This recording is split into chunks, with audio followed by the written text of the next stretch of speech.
Hello, everybody. This is the What is on the Tabletop podcast, and my guest today is on the number one wanted list of the Inquisition because he knows way too much. Please introduce yourself. Good evening. My name, as far as the internet's concerned, is Hivefleet Bearghest, which is a mythological wolf, demon, or black dog from Yorkshire mythology. And I build lots of plastic dollies in the shape of horrible monsters. And that's pretty much all you need to know about me, I think. Yes, we will go over a bit of your work and talking about plastic monsters. It is, of course, the Tyranids, the most wonderful, The best of them. the best, best of them. of them. Let's just say Let's the not beat best. around the bush. Yeah, The best of them, I think, is the there best way to might describe be it. there might be other horrible monsters out there, but as far as we Indeed, are concerned, they are not that good. no, indeed. I think it's well established that we know where we stand. Tyranids are best, and Space Marines can get eaten. As they do. So, what sprang to my eye, or what I recognized first about looking at your work with Tyranids, you like to change the head and the mouth. So, if you are onto a model, I think the first thing is there has to be more to the maw, so to say. I just put up one of your Termagants, the one with the bone sword and the lash whip. That is a perfect example of what I mean. Yes, the I think it's one of the early Tyranid primes with the enormous, exaggerated mandibles full of horrible lashing tentacles.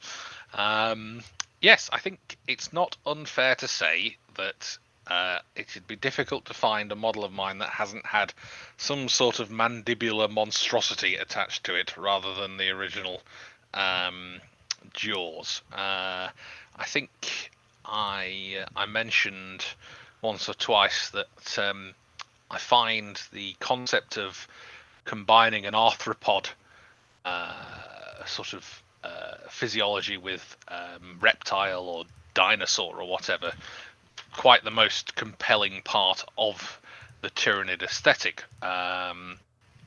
It puts me in mind of one of the notes from I think it might have been Inquis Exterminatus or the Gothic and the Eldritch, where Jez Goodwin was annotating one of his concept sketches, and he basically talked about, he drew this, I think it was in 1993, this demon warrior Tyranid monster that sort of combined insect and dinosaur and demon, a sort of fiendish alien dinosaur, and I think that tends to be what comes through in everything I do, generally speaking. And also because I think it looks cool, so there's not really much more to it than that, to be honest. But yes, mouth parts definitely get a lot of attention from me, and if I think I'm getting a bit samey with them, I do try and mix it up and do something else. But I do find myself defaulting back to the sort of synaptophage look, where they're going to be sort of extracting information or vital fluids from some hapless individual. And yeah, it does seem to have become a theme, really. I can't really explain how it started either. I think I've been on a bit of a hiatus, sort of before Instagram reappeared, and I started logging onto it, and I was sort of lacking in inspiration, and my brother suggested I try Instagram as a source of it, and before I'd really gotten very much information from other people, it seemed to have sparked something back in my brain, and the Chaos Marines went away and the Tyranids came back out. And I don't think I've diverted very far from them in the last 18 months to 2 years, Yeah, basically. I'm not 100% sure if I can let you paint yourself that easily in this corner, because what I will next put up is your Carnifex that you used the Roberto Cirillo's sketches, and he looks with this very well. It, the design reminds me of an old knight helmet that has all these little holes in them so he can look through it. And I think Yeah, you translated that very well to the Carnifex. And he has mandibles, yes, but he has also something that you, well, became quite prominent with, and that is elongated limbs. yes, I suppose the elongated limbs. I mean, I've got a bunch of trays in front of me, and I don't. It's not unfair to say that longer limbs has come into it as well. I think I might have raved once or twice on the Instagram about the concept of a cursorial morph or physiology, where you find that something that's designed to run has longer lower legs and thighs and that sort of thing.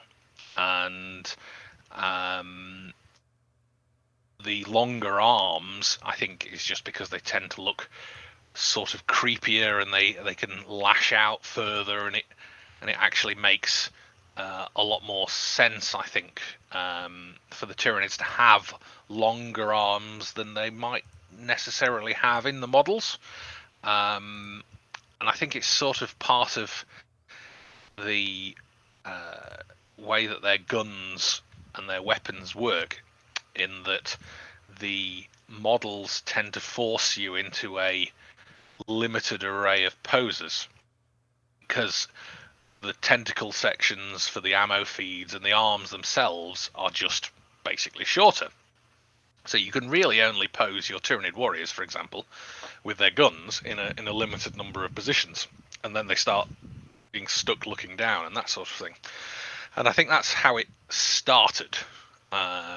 Once you sort of carve a Tyranid into its component body sections and pin them back together again, the temptation to sort of extend a few is difficult to sort of resist. And since the Tyranid warriors of old, the plastic ones, had what appears to be a third limb section on their upper set of limbs, it just seemed like a reasonable thing to sort of either bring it back or just make the limbs longer.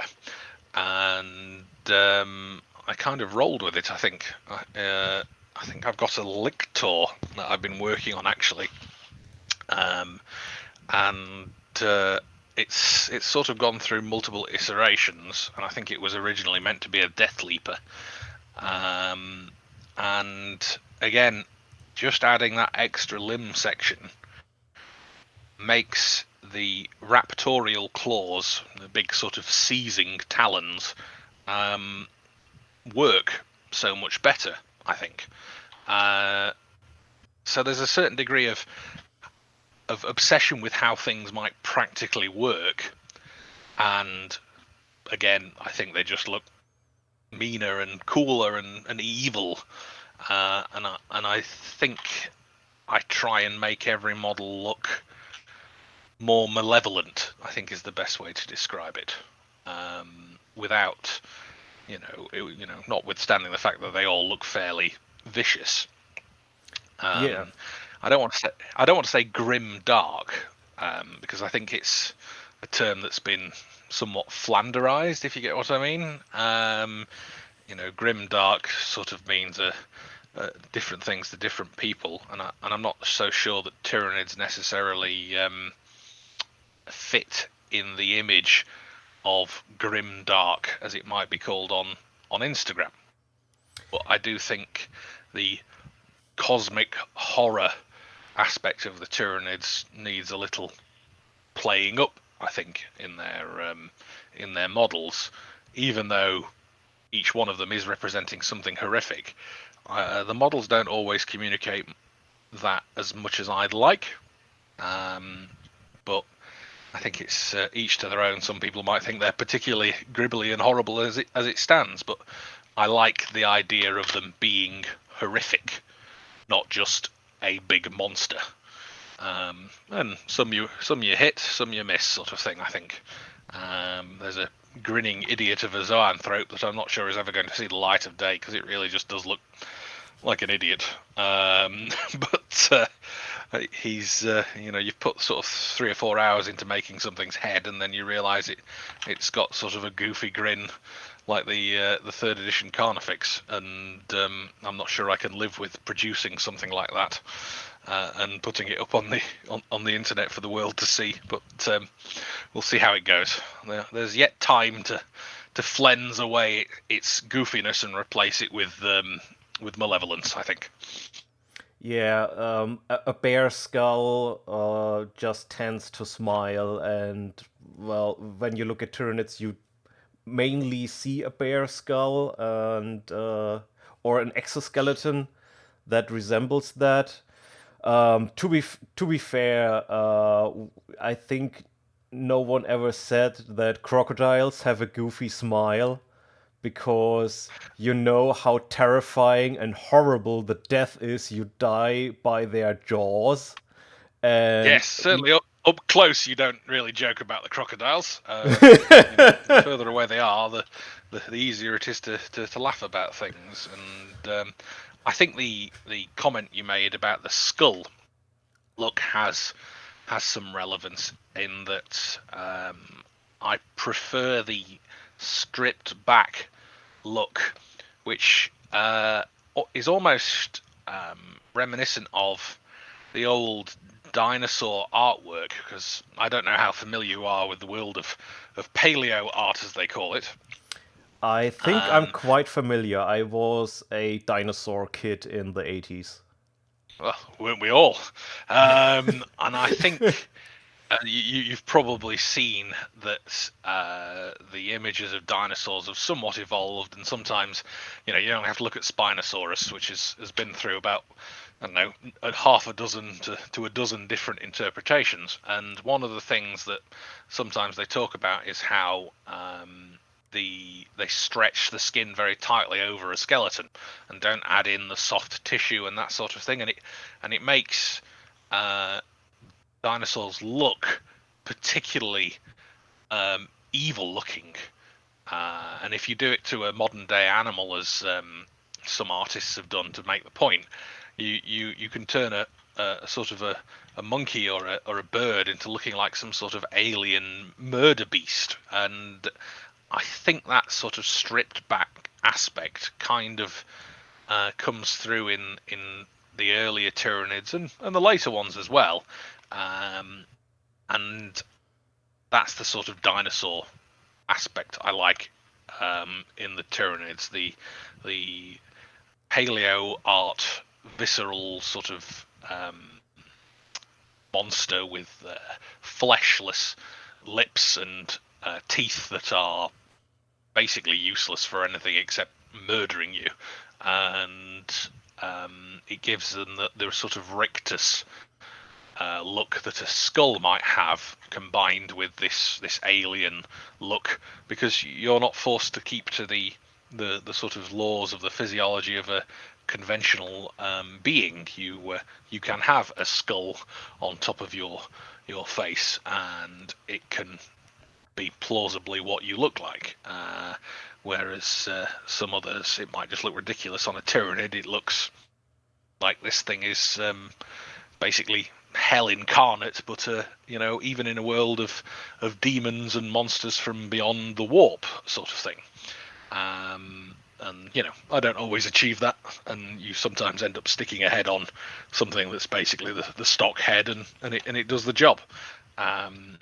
But there is, I have a tray in front of me of assorted projects in various stages of completion, and there's there's a couple of slots that is basically made up of heads that have not yet achieved a body, because I tend to start with a head more than I do anything else, and then I make a body to fit the head. So there's a couple of Carnifex heads, a couple more of the Roberto Cirillo concepts in various stages of completion, because Roberto doesn't make life easy when it comes to converting things to look like his models. I'll give him that. They look cool, but by God, they are difficult to bring to life sometimes. And things from, I spent a week basically making different types of Termagant head with different sensory adaptations and that sort of thing, and they've ended up on various models. There's a mantis shrimp that I did for June Stealer, and it basically consists of a head that looks like it's a single Tyranid in its own right. It's so massive, so it just didn't work. It was for the Abyssal Gene Stealer, the sort of hollow-eyed, single-eyed Gene Stealer with the long limbs and the messed up mouth parts. I did for Gene Stealer. He originally had an alternative mantis shrimp head, with all sorts of horrible mandibles and a sort of piercing beak and bladed attachments, and he's just sitting in a tray waiting for a body to appear, basically. And that kind of, I think, puts you in the picture how most of these conversions start effectively as heads. So you make the head, and then you try to make a body that fits the head. Well, not always. Sometimes I just make a head and it goes in a tray for sort of however long. Like I said, there's about 12 heads just sitting in the tray that haven't necessarily got a body yet. There's the I call it the Conqueror Carnifex that Roberto did, that has a sort of several bladed intersection parts, and then has a big bladed tongue, and I call it Conqueror based on an old Timothy Zahn series of books. I don't know that you've read or not, where one of the alien species is called the Conquerors, by the humans, who they are busy beating up, and they have a sort of weird elongated head and a weaponized tongue. And obviously the weaponized tongue made me immediately think of this sort of ancient sci-fi series that sort of exists in the back of my brain. So it's the Conqueror head in my brain now. There's the Mazer Fex face, which you were just talking about, that looks, as you say, a lot like a great helm, or a hound's face helm, bassinet, I think it might have been called. It has a bit of a kaiju look to it as well. And I think there's a Stone Crusher Carnifex head that is probably pipped to being the actual head for my Stone Crusher Carnifex Forge World model by the Roberto Cirillo concept head, because I think it's actually a lot cooler than this big blunt blind mace of a head that is now sort of twice the size it is, because I've added so many armor plates to it. So I don't know whether or not that one's ever going to make it anywhere, but yeah, like I said, I could keep going for a long time. There's actually plenty of heads here. I think on that the warrior that was designed to look like a Hormagaunt, on one of the photos it shows a head made from one of the old metal Raveners, and that head has been on so many different bodies and has never achieved the transition from being a placeholder head to actually being on a model permanently. So I honestly don't know what I'm going to do with the poor bastard, because everything I put him on doesn't seem to mesh really, and every time I start designing a model for him, it ends up with a completely different head. So he's been in there for I think 2 years now. Um, if you imagine Toy Story comes to life and your models could talk, I don't think he'd be very complimentary about me. A couple more Roberto Cirillo model heads in sort of halfway done mode, because I'll be honest, they're a bit of a struggle sometimes to get right. A lot of whittling and redoing them. Yep, here's another slightly easier Roberto Cirillo head. This is one that defeated the placeholder head yet again last week to achieve life on a body. The sort of one of the blind tyrant guard heads with a distended jaw and a lashing weaponed tongue. Yeah, I could keep going. There's another dozen still in there, various tentacles and snake heads and blind things with barbs on. And I think part of the issue is that sometimes the heads end up being a Tyranid in themselves, because there's a Hive Tyrant head that I haven't done something with that is basically it's got its own legs at this point. So honestly, I could put it on the tabletop as a ripper, and I think it would work rather well. Is that something you would feel comfortable with? Like well, to have it happened to me by accident when I saw the Biowar conversions of Flinhammer, and then I wanted to make my own conversion, but I ended up with a strange creature that actually has no head but has a creature steering the creature and shooting the gun. So, would you be comfortable to create a creature that is basically more the design of a Tyranid weapon, obviously consisting of different Tyranid creatures? yes, I think that's one thing. In fact, there is a couple of slots on this tray that is devoted to parts for a composite Tyranid. I haven't really done anything with yet, except for cut up a load of bits, throw it in the box, and think I'll come back to that. Basically, a Tyranid that is a mini swarm of body parts that are actually can move around on their own. So there's an arm that's actually a multi-segmented creature. The head itself is a bit, we're getting into sort of territory a bit like the Thing here. So everything was sort of designed to be able to detach and then theoretically assemble itself in a composite Tyranid monster. Maybe sort of an infiltrator or something that sort of splits up into all these little beasties, and they all make their own way into the facility and reassemble as a more powerful creature that's greater than the sum of its parts, sort of thing. Tyranid creatures to unite, form. Yeah, indeed, like Tyranid Voltron sort of thing. Tyranid Voltron, I think, is was the idea when I had him in there. But at the moment, he's a Tyranid pile of bits. What was going to be his devourer has sort of been spun off into its own creature. I mean, there's another slot on the tray that's full of Tyranid guns that have got the idea being that the sort of guns have pulled themselves off the dead Tyranid host and have sprouted their own legs and their own barbed weapons and ovipositors and proboscis and everything like that, and they've clattered away on their own to survive. There's some venom sacs and armor plate ticks, as I think I came up with, and adrenal sac spiders.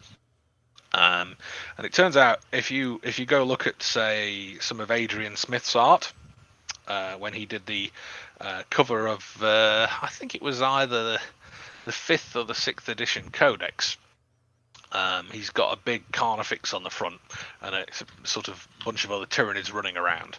And you can see what appears to be adrenal sacs running around on their own.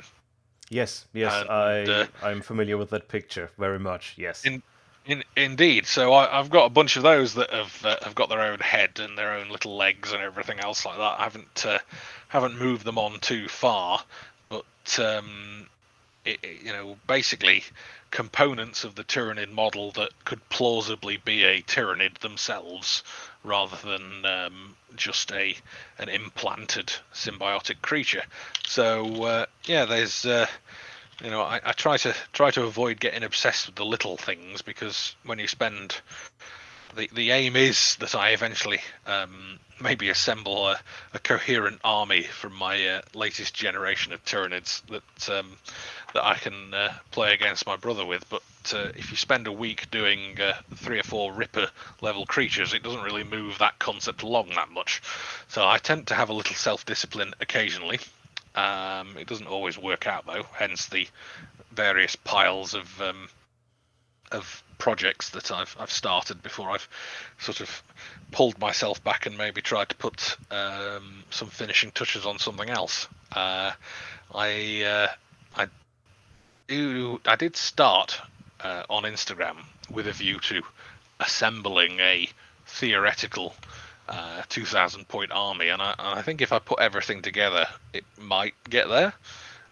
It'd be a very strange force to have on the battlefield, because it doesn't really have the sort of unifying theme that the Tyranids had as a basic army anymore. It apart from, as you mentioned at the start, the strange jaws and long limbs. The original concept was to have a lot more quadrupeds to sort of reflect the name Bearghest.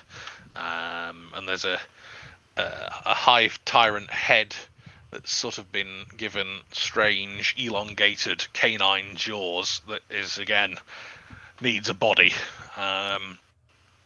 But that, I think, was the first thing I started fiddling with, and it's been sat in its little alcove in the tray for the last 2 years as I've gone mad and done other things. So I've attempted a certain amount of discipline, but I don't think I've been that successful, if I'm honest. Being objective. Looking at this all over my desk, I have not been particularly disciplined. So but yes, little creatures, I think, is an obsession of mine as well. For, coming to that point, and now a spoiler alert for those who have not read the epic rule book Hive Wars. So if you have not read through this, what was suggested on the creature conference, yeah, I just put the spoiler up. But if you haven't read it,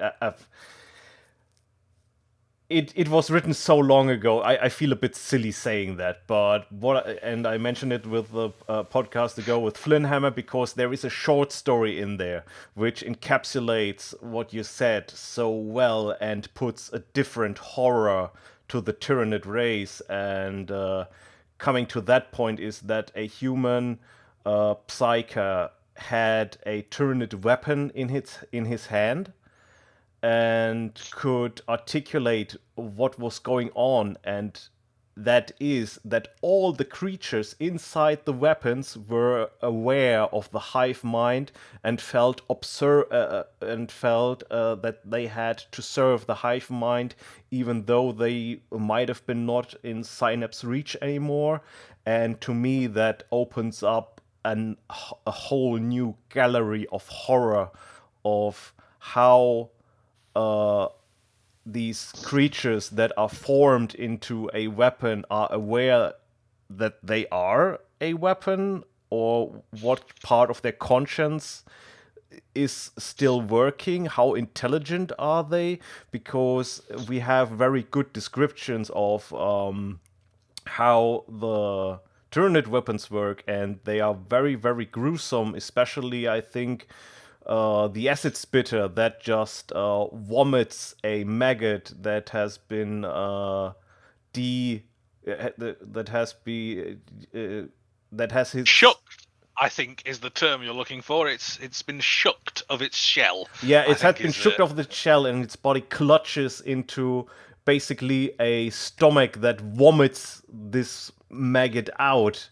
and it is that kind of horror that is, oh, you feel like you have a shitty job. Well, how about being a creature that has to vomit out acid maggots for a living?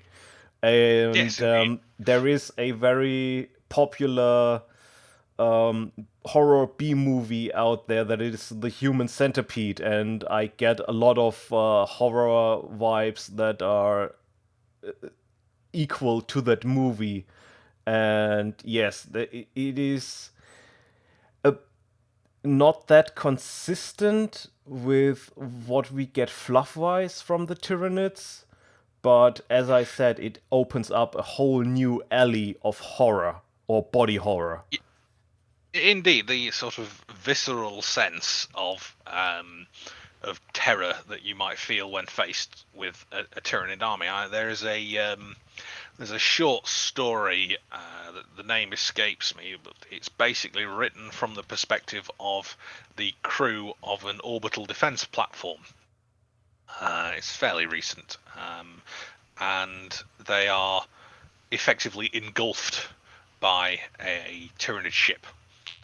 And funnily enough, everybody dies, but they all die in a bunch of unique and entirely horrific sort of ways. Dissolved, devoured alive, sort of thing. Some of them just jump into the torrent of acid as they've watched everybody else die screaming and that sort of thing. And I think that sort of aspect of the Tyranids strangely doesn't seem to come for front and center in the war game concept, even though there's all particularly with the new codex that basically everybody can see everything of in terms of rules because of the nature of the internet these days.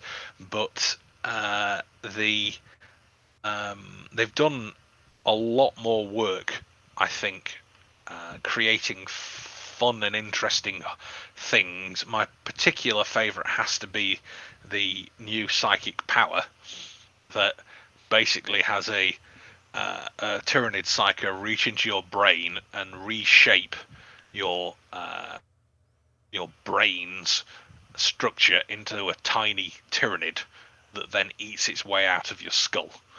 I think that's just a perfect Tyranid psychic power. And I would use it even if it was no use, simply for the pleasure of having a Space Marine's brain eat its way out of his skull. I will go out of my way, I think, to make that psychic power get cast successfully, even if it loses me a game, because that's a fantastic way to do something and sort of play a game thematically. I think is to have your opponent's brain eat itself. And as you mentioned, the short story about Critman interrogating his psyker as it's fused with the gun, and I, funnily enough, happen to have a slot in the trays for Tyranid mind slaves as well. Basically, Tyranid weapons attached to hapless victims who have been forcibly merged with a damaged or injured Tyranid gun or symbiotic creature, which now has taken control of their body through its sort of superior genetic power. And I think I'm just going to run them as Hormagaunts or Termagants or something like that, or maybe just Rippers. Really, have a couple of them on a base and just call them Rippers. But yeah, that is a short story that is often in my mind. Much like the one which talks about the assassin beast that they send after Inquisitor Cryptman. I don't know if you've read that one.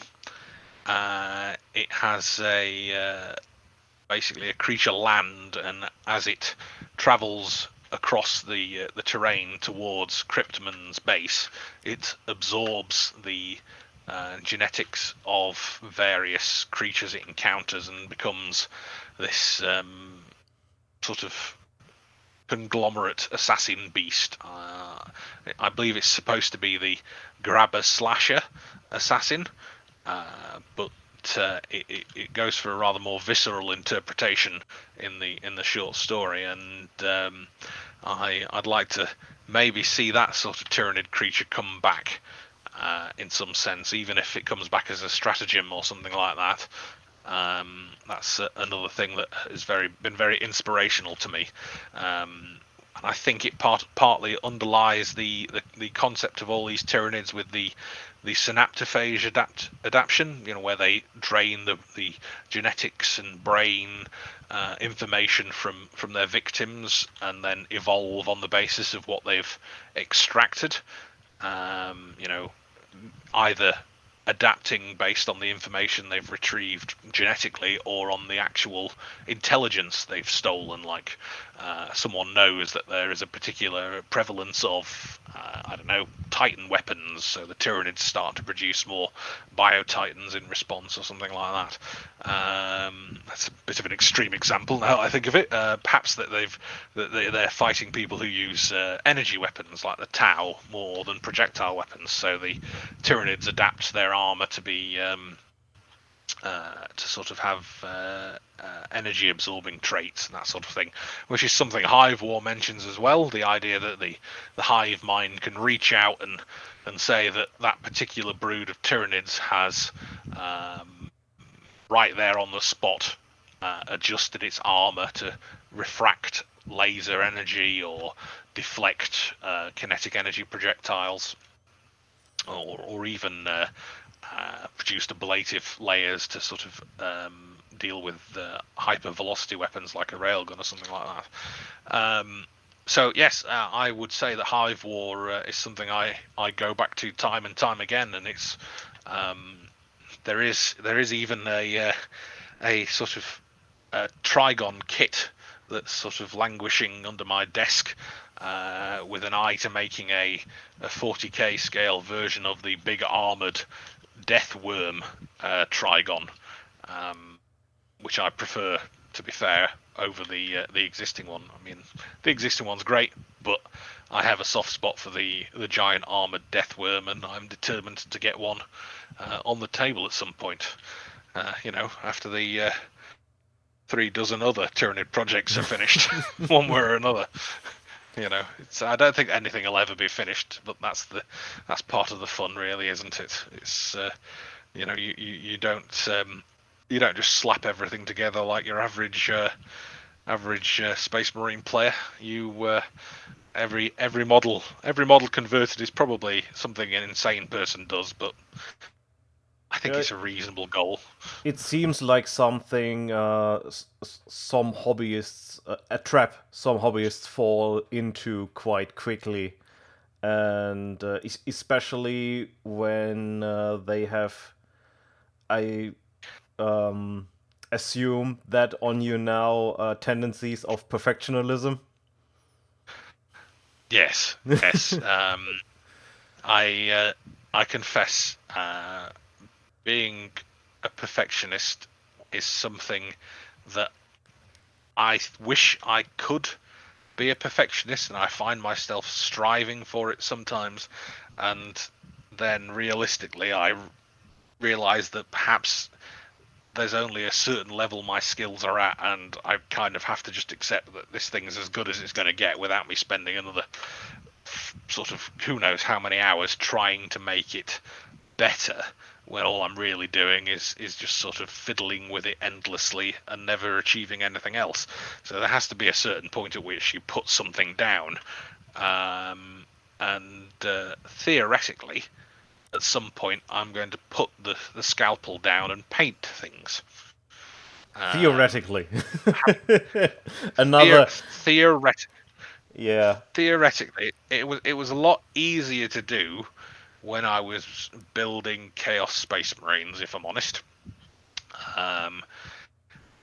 Not that easy, because once the demon engines and the demons got involved, the converting madness was upon me, and there's a bunch of trays full of demons and everything else like that. But what I actually did was I took everything out of my hobby space that was not Tyranid, and then I cut away everything that was not the specific projects that I was working on, in an attempt to Out remain of focused, sight, because out they're of generally mind.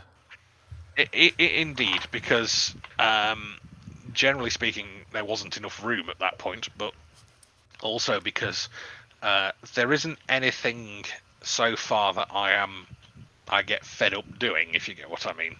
Oh, yes, um, yes, I you know totally get that. you can run out of inspiration and think I'll come back to that later, but I don't actually find it tiresome to do pretty much anything. I can happily go and play with this strange zoanthrope that has not yet fully crystallized as a project, and do some detailing on him, or I can go and put together an entirely new model. And I do have to try and keep away from the clippers and the bits boxes that have fresh parts in, because that is a good way to just sort of sit there idly, put things together, and think, "That's great. I'm going to do that." The death skeeto, the sort of vaguely mosquito wasp like gargoyle I did, was basically a result of picking up the Haruspex jaws, and having played Valheim recently, thinking, I'm going to make one of those.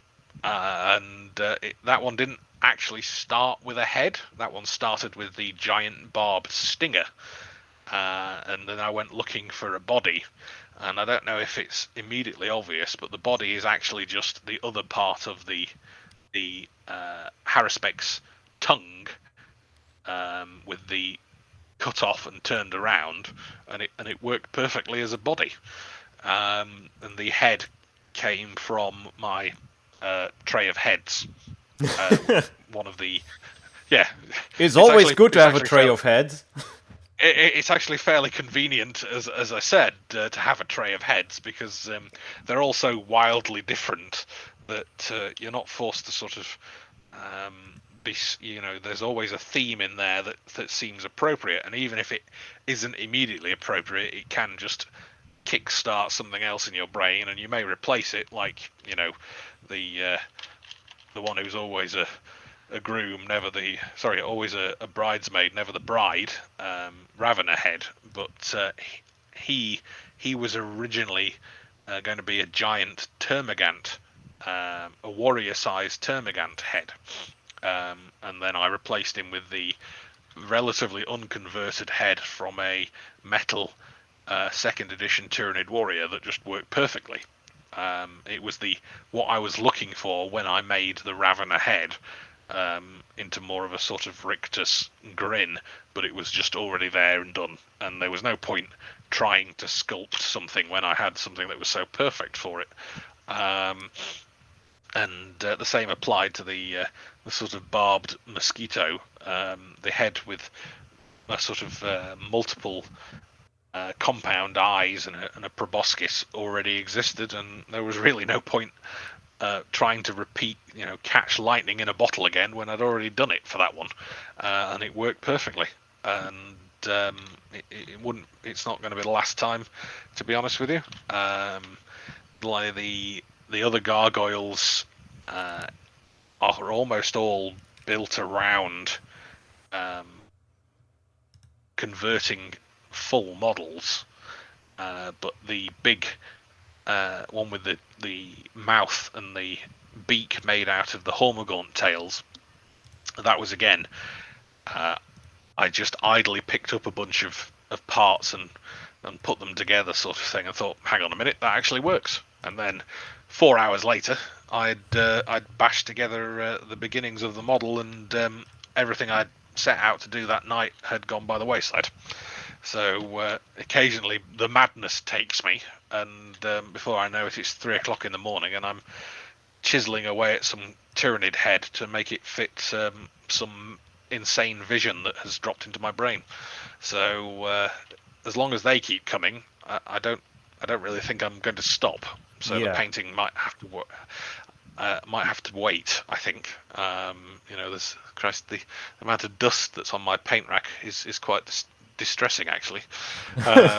So I yes, think it's fair to uh, assume that everyone appreciates your work. So far, I don't think anyone but yourself might be worried that you'll never ever paint something. well, I am actually.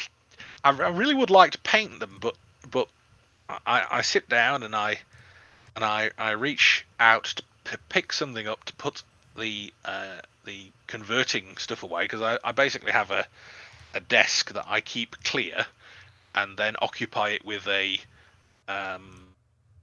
how shall I put it, a suite of uh, desk organizers filled with the appropriate tools, be it painting or converting, and the converting uh, tools have expanded so far beyond their original one small desk organizer now that I think, and they haven't left my desk for the last 18 months. So the issue is every time I sit down to just move out and put everything away, I something catches my eye, and I think I'll just finish that first. And before I know it, it's a week later, and I'm in the middle of a project, and I don't want to stop.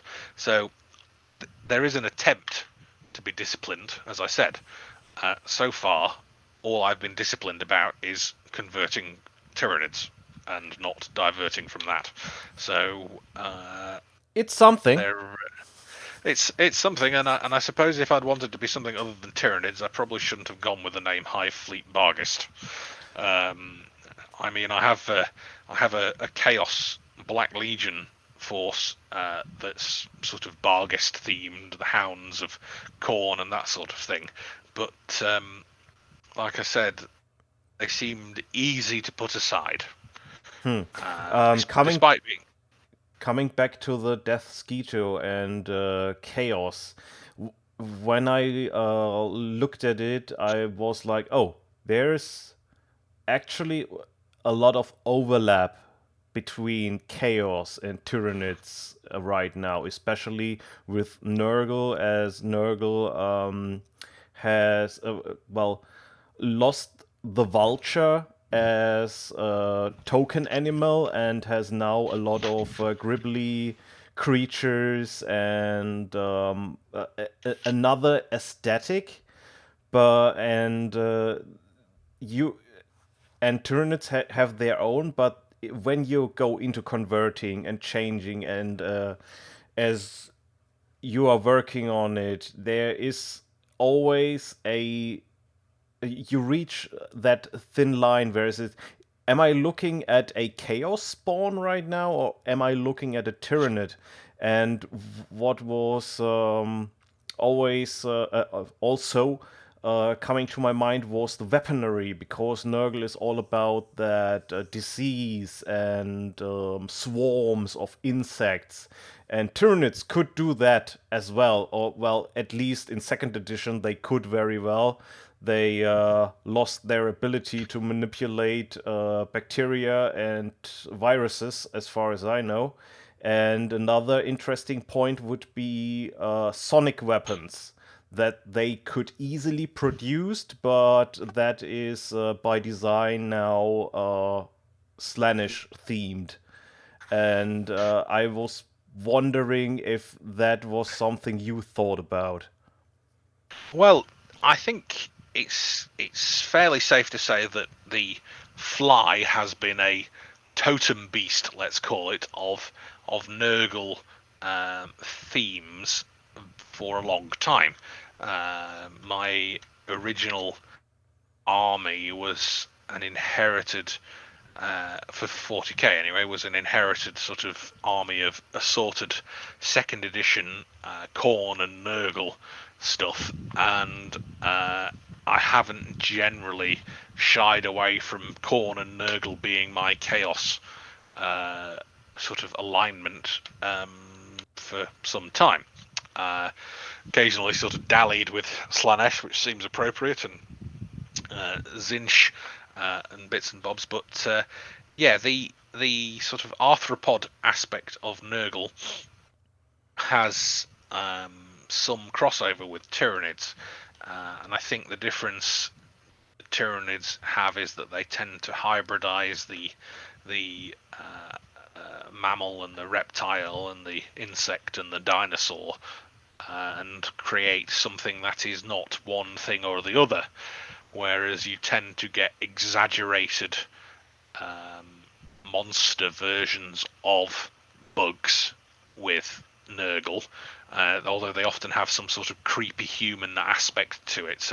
One of the creepiest things I think is the flies with the human teeth that you occasionally get in Nurgle imagery. They are particularly malevolent looking.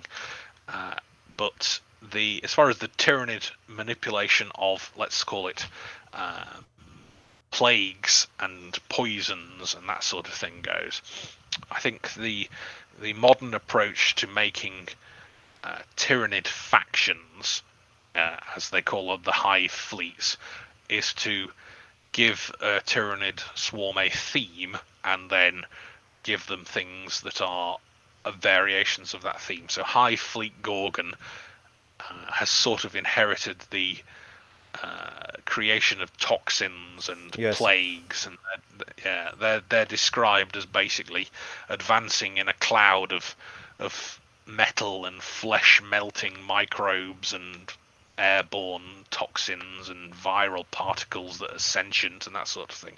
Not that another Tyranid swarm doesn't do that, but Gorgon are particularly good at that. Yeah, And that is something I'm really upset about. The evolution yeah, of where, what would have made sense. Uh, give us more models, but what we got is okay. Now you have chapters or clans or craft ships like everybody else. You do not get new Tyranids. You just get a new paint job and new rules with it.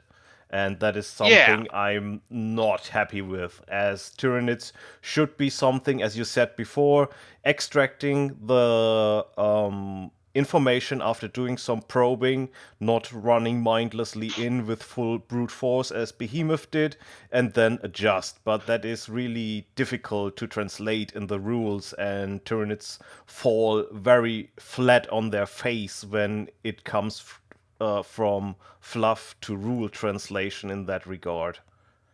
yeah. I mean, that's kind of what I mean. I look at the new codex information, and I'm actually, to be frank, delighted with what the effort that has been gone to with that.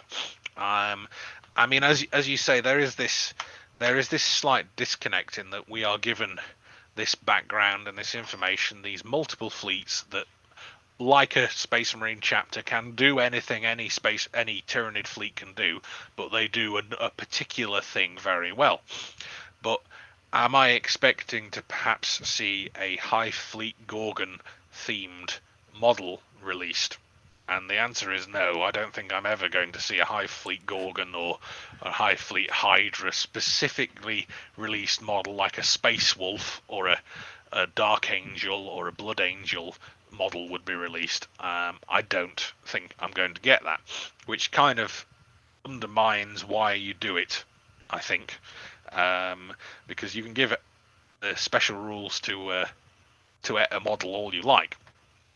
What finishes the package in my mind is that you give them something distinct to put on the tabletop rather than a color scheme, and which sort of takes me back to the painting concept, in that one of the color schemes I have obsessed about over the years has been the Behemoth variation that's on the cover of the third edition codex.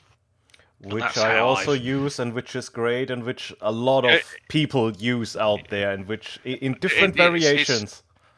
Indeed, I mean, some people go with more white, some people go with more of the sort of white across the body, and some people have more of the carapace highlighted and X, Y, Z, and so on and so forth.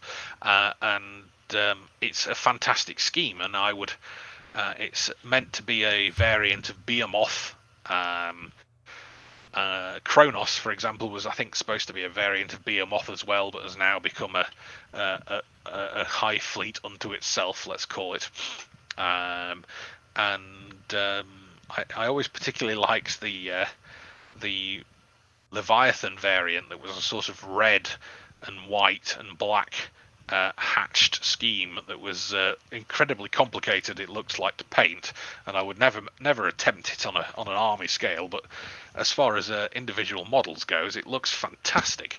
It's like a Harlequin paint scheme, and I'm just not down for doing that for an army of Tyranids, even if they were all Carnifexes, I'm afraid.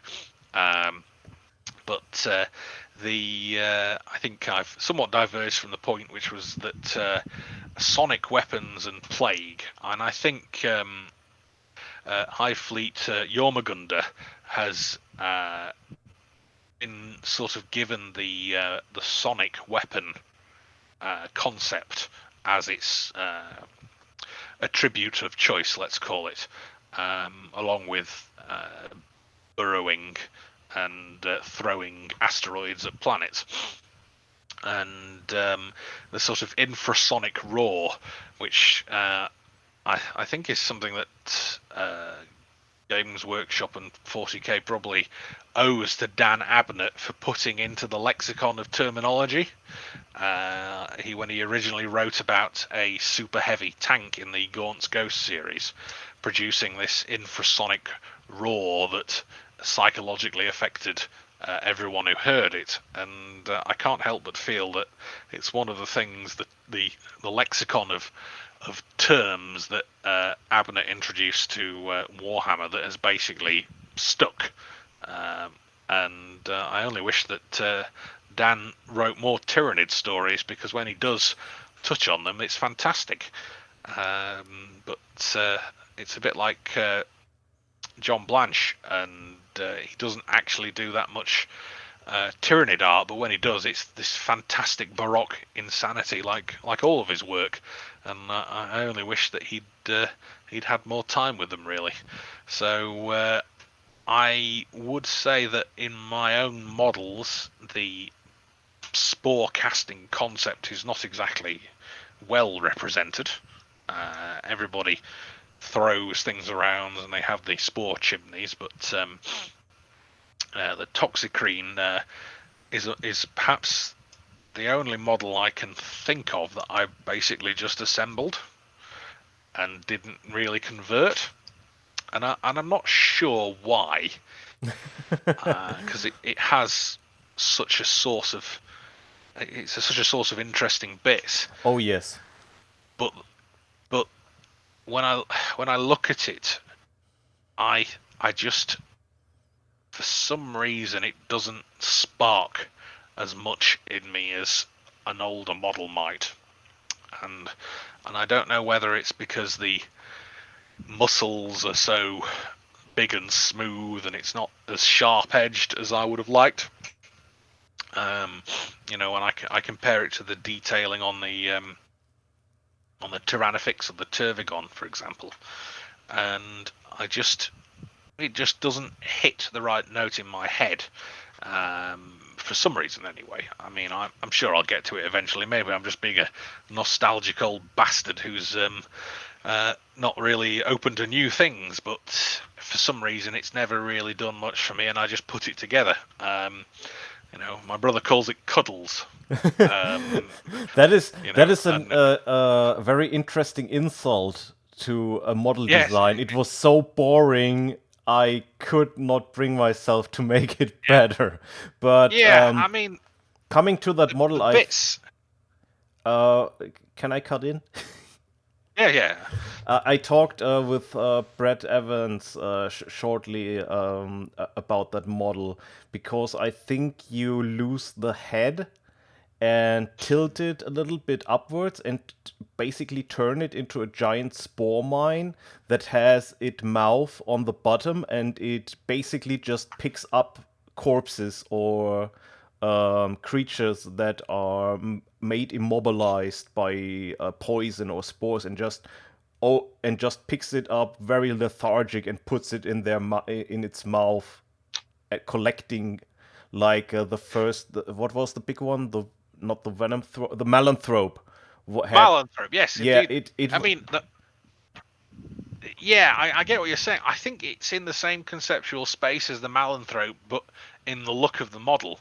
But the model is actually supposed to be this, ripping apart of uh, of of super heavy tanks and that sort of thing. I mean, how they used it in the background in the Cryptus campaign is they had the Tyranids attack a moon. I think it was called Ixoi or something like that. Basically, a super moon, a huge planetoid that circled around uh, a planet.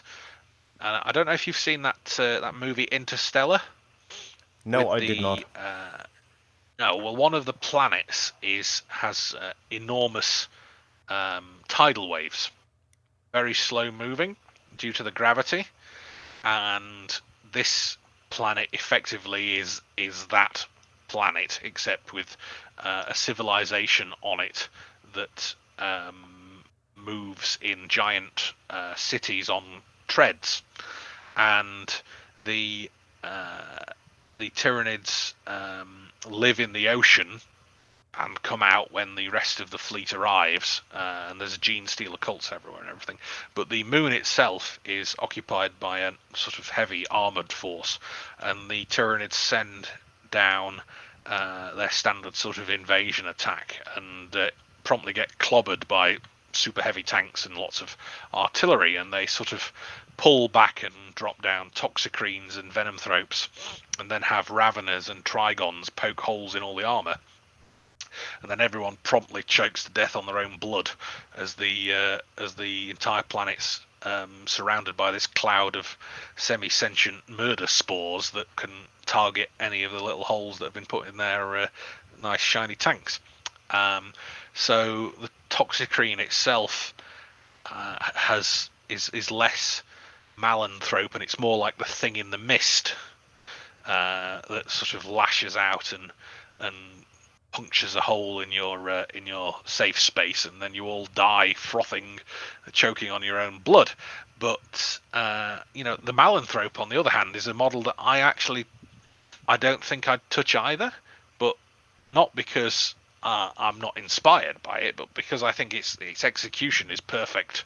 Anyway, I think it's this really horrific model with sort of screaming faces of people, devoured alive, picked up selectively by this gruesome, almost plague doctor-like profile with the big beak, except it's a slowly writhing mane of or beard of tentacles rather than the big plague doctor sort of crow face. Oh yes. And I don't really feel any need to mess with it. Really, it looks evil enough that I wouldn't want to sort of take the clippers to it, which is quite a good position to be in, to be honest with you.